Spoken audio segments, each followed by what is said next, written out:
Branded as a coastal luxury address with waterfront living, right next to Bayshore MRT with major growth potential, Vela Bay has piqued a lot of interest, but with that comes a lot of buyers' concerns as well.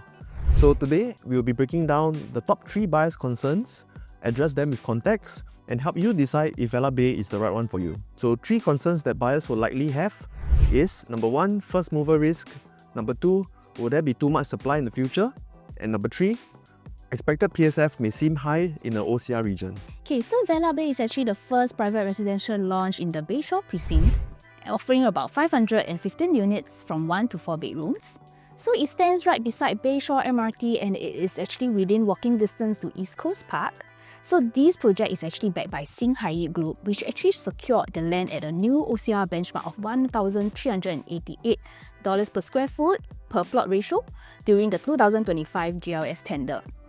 So this GLS actually attracted a total of 8 bidders. So Singhai actually topped the bid by just a mere 0.82% from the second bidder. So this strong interest from the developers actually signals strong developers' confidence in this location's potential and also future demand. So starting with the concerns of buyers looking at Vela Bay, number 1 will be the first mover risk.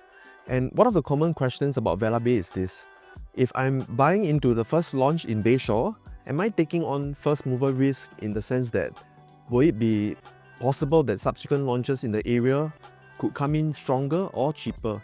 This concern is valid as early launches in new precincts sometimes will face pricing pressure, especially if projects that come in later price more competitively. But let's take a look at a very real example, Lentor Modern. When Lentor Modern first launched, it was first positioned as a first mover advantage into a new Lentor enclave, and at that time, the land cost and pricing were new benchmarks, and first mover advantage was the most commonly used marketing phrase. Fast forward to today, even though there are subsequent launches such as Lentor Central Residence coming in at a relatively competitive pricing, that did not mean that Lentor Modern buyers are at a disadvantage. In fact, as we can see from this table, owners of Lentor Modern have exited with healthy profits as well.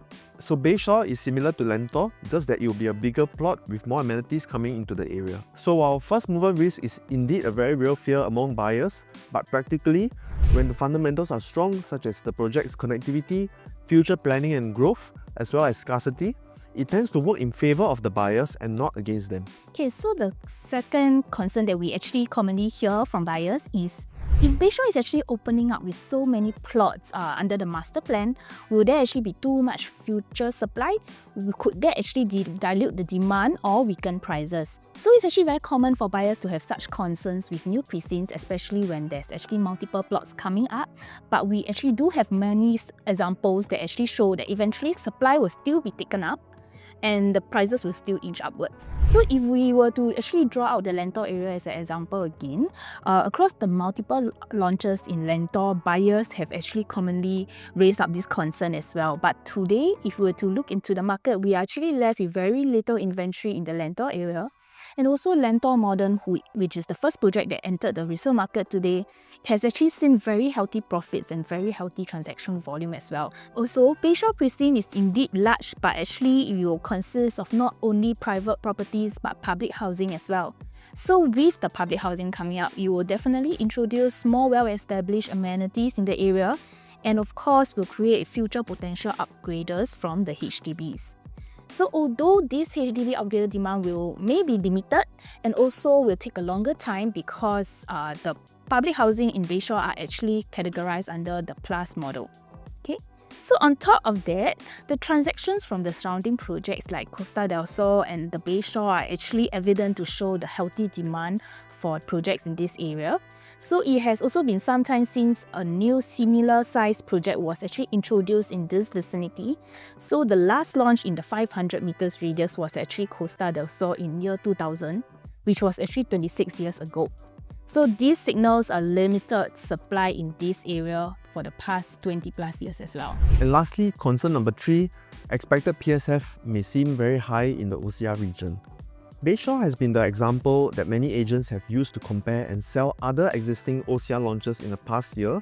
And ever since the successful bid of this plot, I guess buyers will definitely think, if I'm buying into Vela Bay, am I actually paying an all-time high for a project in the OCR region? And yes, while this plot in Bayshore has indeed transacted at a record high for OCR for a while, the market has since caught up. Take for example, during the recent GLS, the Bedok Rise plot has actually closed the tender at $1,330 per square foot per plot ratio, which translates to an expected break-even price of about $2,449. If we factor in a 15-20% developer profit margin, potentially the Bedok Rise plot can be selling at $2,007 or $2,008 and above. So one thing to ask yourself is this: do you actually want to be buying into Bayshore at today's pricing, or end up buying Bedok Rise at a similar price point?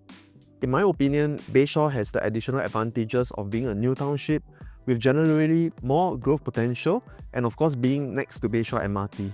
Also, for drivers, it is a direct access into the ECP. Okay, so after addressing all the concerns, I think more importantly, who are the buyers who should actually consider buying Vela Bay?